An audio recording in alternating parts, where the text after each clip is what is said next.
الحمد لله الحمد لله الذي هدانا لهذا وما كنا لنهتدي لولا أن هدانا الله. أشهد أن لا إله إلا الله وأشهد أن محمدا عبده ورسوله.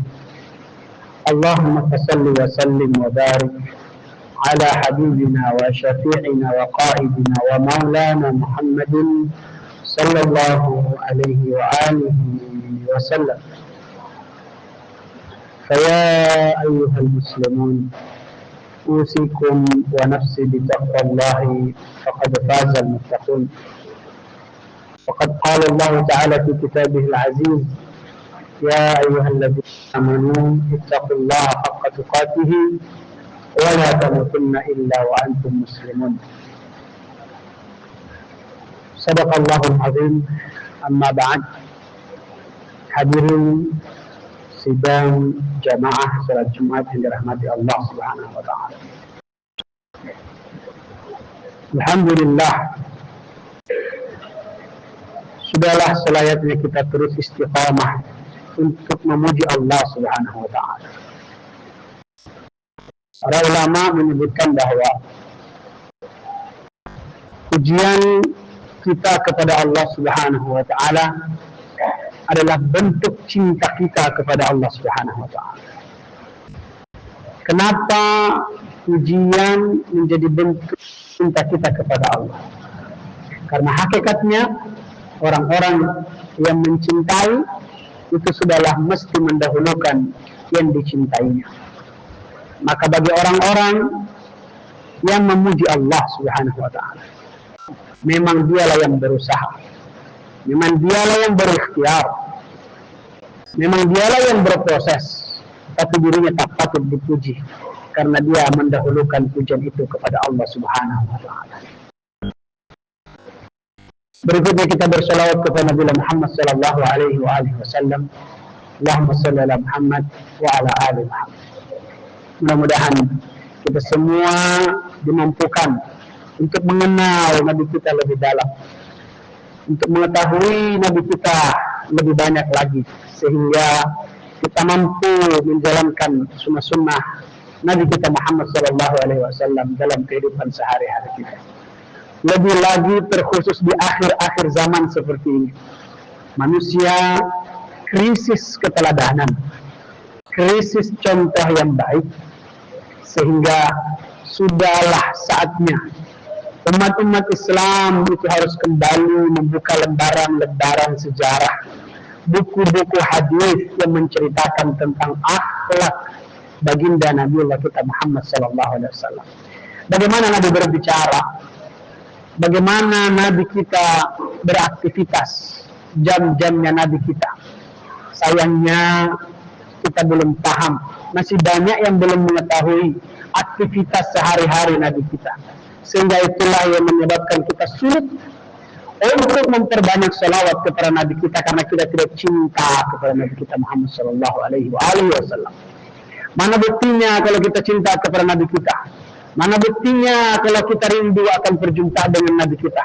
Orang yang cinta, orang yang rindu kepada Nabi Muhammad sallallahu alaihi wasallam sudahlah pasti akan senantiasa mencontoh nabinya, Nabi kita Muhammad sallallahu alaihi wasallam. Satu masa Nabi hendak naik ke atas mimbar, lalu kemudian berkata amin, amin, amin.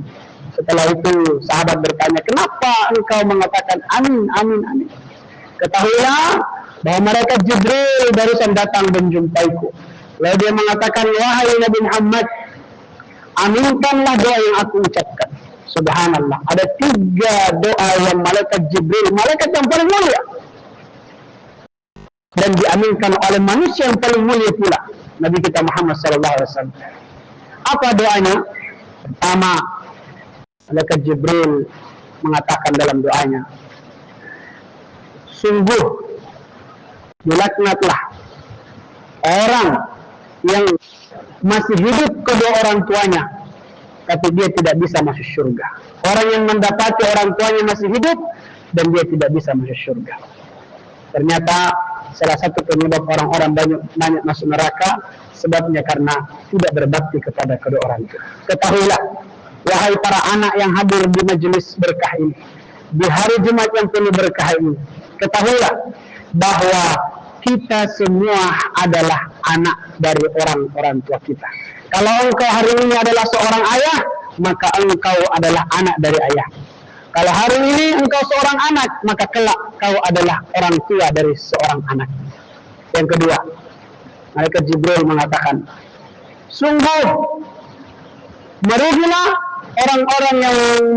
orang-orang yang masuk ke dalam bulan Ramadan tetapi tidak diampuni dosa-dosanya. Subhanallah. Kalaulah Ramadan datang, bulan yang penuh ampunan ini, tidak mampu menghapuskan dosa-dosa kita, lalu bulan apa lagi yang harus kita tunggu untuk menghapuskan dosa-dosa kita yang begitu banyak? Sekeras apalah hati kita, sekuat apalah kita bertahan di dunia yang penuh dengan algoritma tak menentu ini.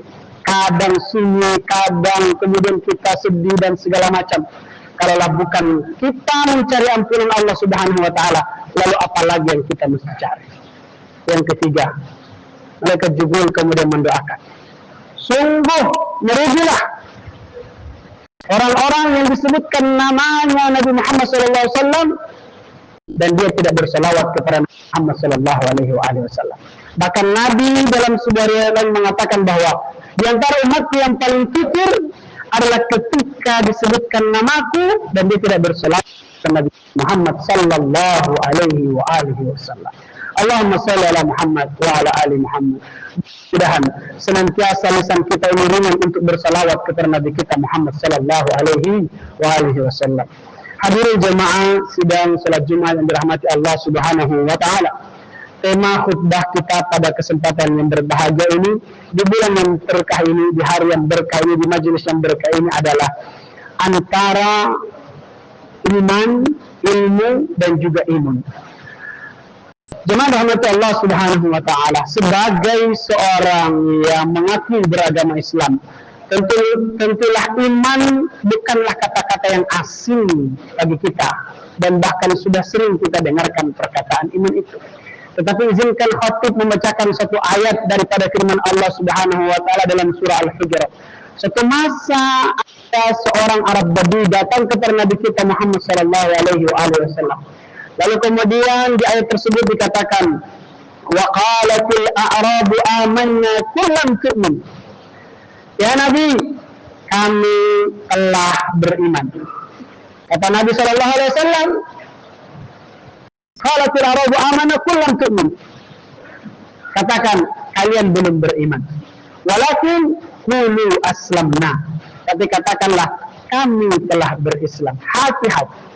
Mungkin nasib kita hari ini bisa sama dengan Arab tersebut yang mengatakan kepada Nabi bahwa kita sudah beriman, tapi faktanya belumlah kita sampai derajat iman, tetapi kita barulah sampai derajat Islam.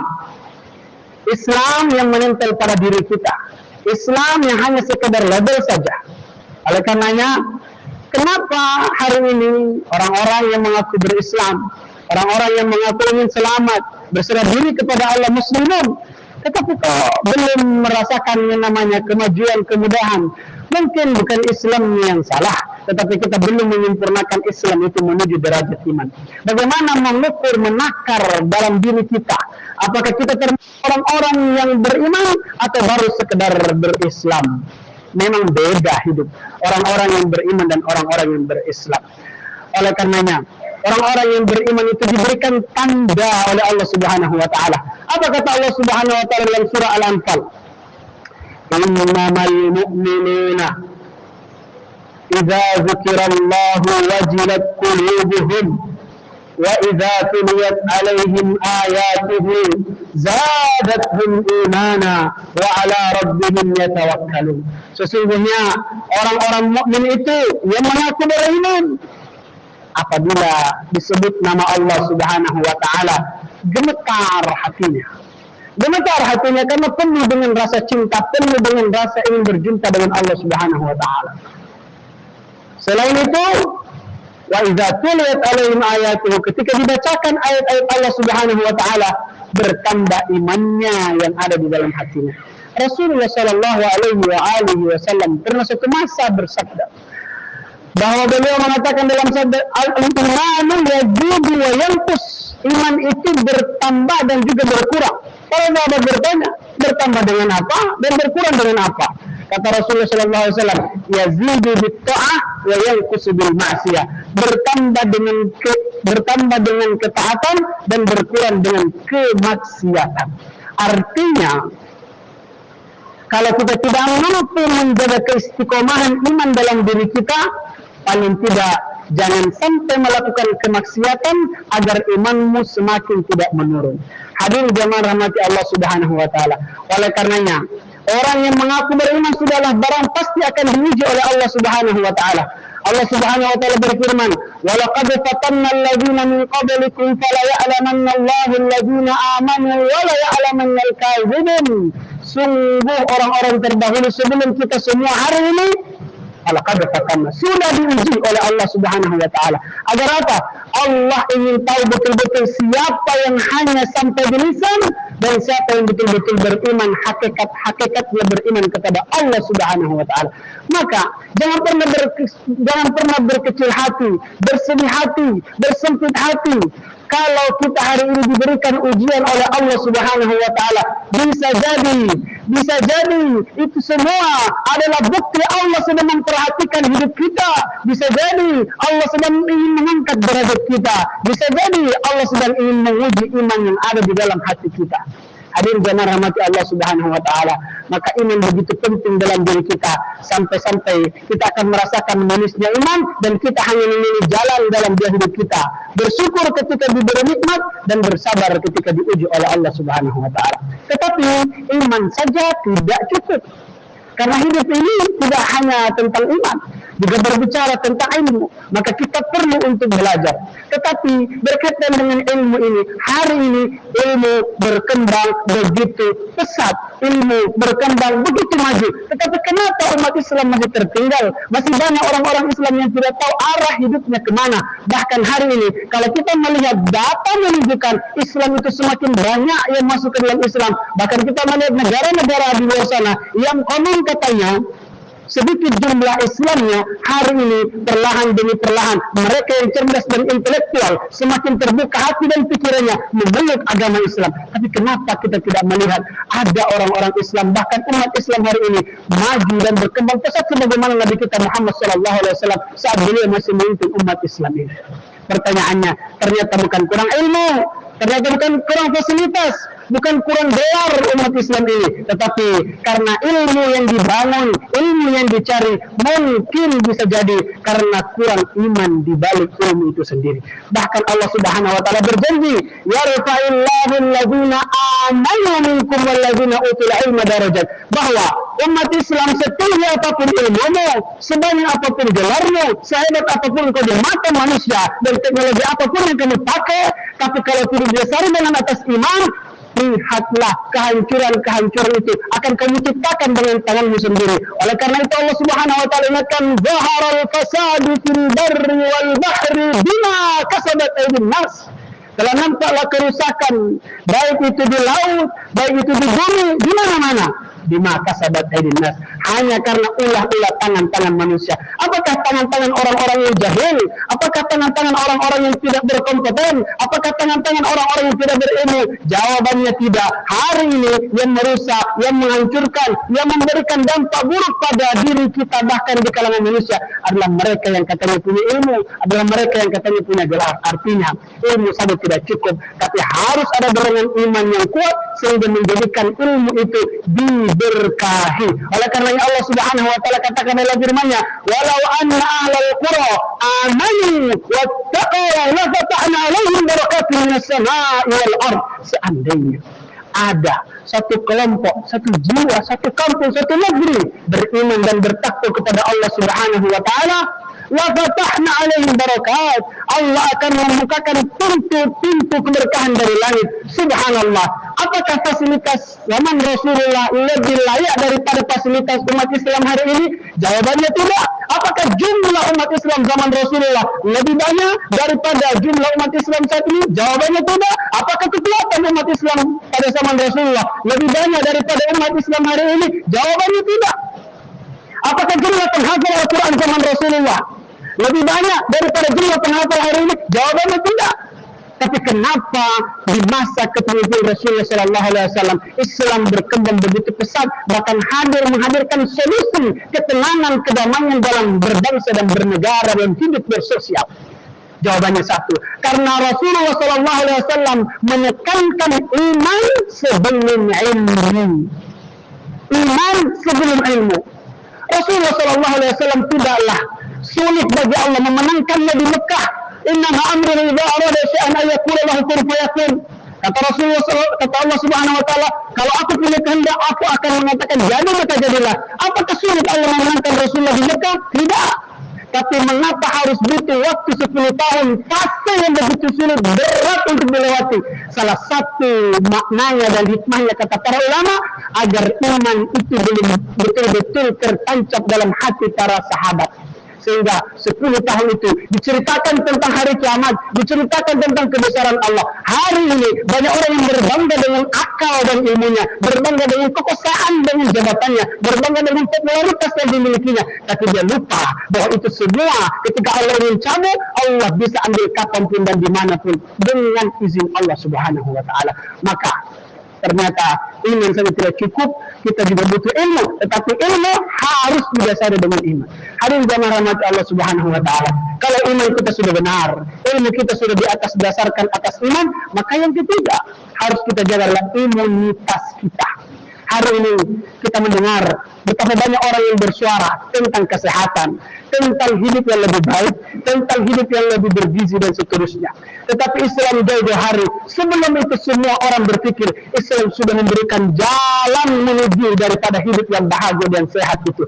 Apa kata Allah Subhanahu wa Ta'ala? Ya ayyuhan nasu kulu mimma fil ardi halalan tayyiba wa la tattabi'u khutuwati syaitan innahu lakum aduwwun mubin. Wahai manusia, enggak beriman, enggak yang tidak beriman, enggak yang fasik, enggak yang munafik, mujrim, semuanya. Selama kamu mau hidup sehat, kata Allah Subhanahu wa Ta'ala, kuncinya ada dua.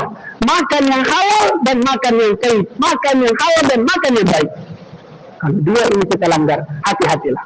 Tunggulah perlahan demi perlahan kehancuran akan hadir di tengah-tengah umat Islam dan tengah-tengah umat manusia. Saat tidak memperhatikan lagi yang halal dan tidak memperhatikan lagi yang baik. Tetapi itu untuk semua manusia, khusus untuk orang-orang beriman. Allah turunkan ayat yang khusus sebagai arah jalur bagaimana kita ini menjaga imunitas kita. Apa kata Allah Subhanahu wa Ta'ala? Ya ayyuhan nasu, ya ayyuhalladzina amanu, wahai orang-orang yang beriman, kulu min tayyibati ma razaqnakum, makanlah daripada yang baik-baik rezeki yang kami berikan kepadamu. Maknanya ternyata makan, minum, menjaga kesehatan adalah bagian pokok daripada perintah Allah Subhanahu wa Ta'ala agar kita menjaga imunitas kita, agar tidak masuk pada tubuh kita hal-hal yang haram. Kalau ini sudah dijaga, ilmu sudah kita jaga, tetapi iman kita tidak jaga, hati-hati. Ada dua hal paling utama yang akan terjadi pada diri umat Islam yang menjadi sumber kehancuran kelemahan umat Islam. Kalau kita memakan yang haram, memakan yang tidak baik, paling tidak ada dua yang akan terjadi pada kita. Yang pertama kata para ulama, sebab tidak diterimanya doa. Kalau doanya umat Islam sudah diterima, lantas kepada siapa kita akan bersandar dan mengada tangan kita kepada Allah Subhanahu wa Ta'ala. Yang kedua, kalaulah kita memakan yang haram, maka itu akan menjadikan seluruh amal-amal yang kita lakukan, walaupun kita beriman, walaupun kita menuntut ilmu, walaupun kita tahu segala hal, tapi karena kita memakan dari yang haram, maka itu menjadi sebab Allah tidak menerima amal-amal kita. Innallaha thayyibun la yaqbalu illa thayyibun. Allah Subhanahu wa Ta'ala itu maha baik dan tidak menerima kecuali yang baik-baik saja. Maka hadirin jamaah rahmat Allah Subhanahu wa Ta'ala, mudah-mudahan kita mampu meningkatkan iman kita di bulan Ramadan ini, kemudian kita mampu menambah wawasan pengetahuan kita terhadap agama ini, dan kita juga menjaga imunitas kita khususnya di bulan Ramadan ini. Barakallahu li wa lakum fil Qur'an azim wa nafa'ani wa iyyakum bima al ayati wa dzikril hakim wa taqabbalallahu minna wa minkum tilawatahu innahu huwal ghafurur rahim.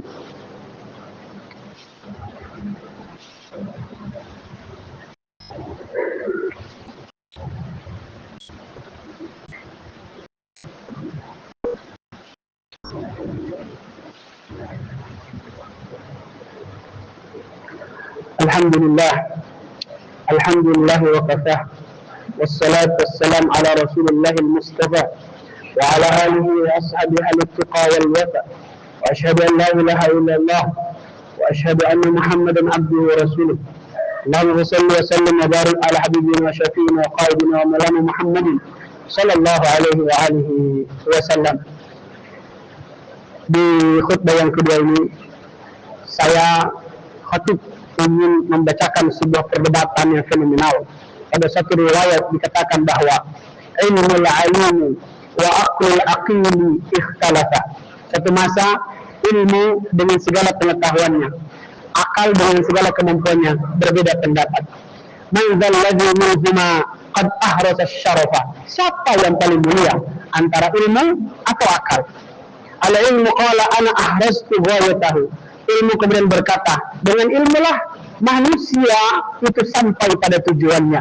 Wal aqlu qal, tetapi akal pun berkata, ana ar-rahmanu bi'urifa. Tetapi walaupun kamu menyampaikan pada tujuannya tanpa akal, manusia tidak akan tahu siapa Tuhannya.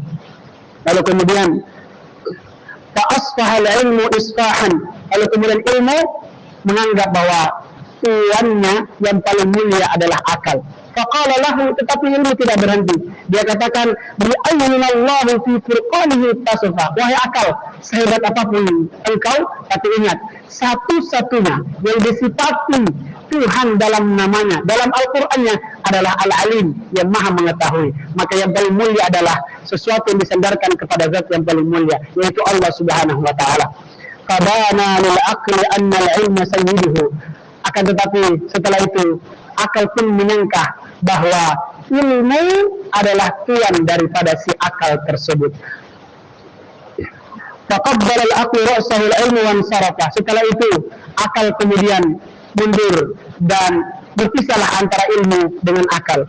Fanadahum at-tawfiqu an isman waqafan.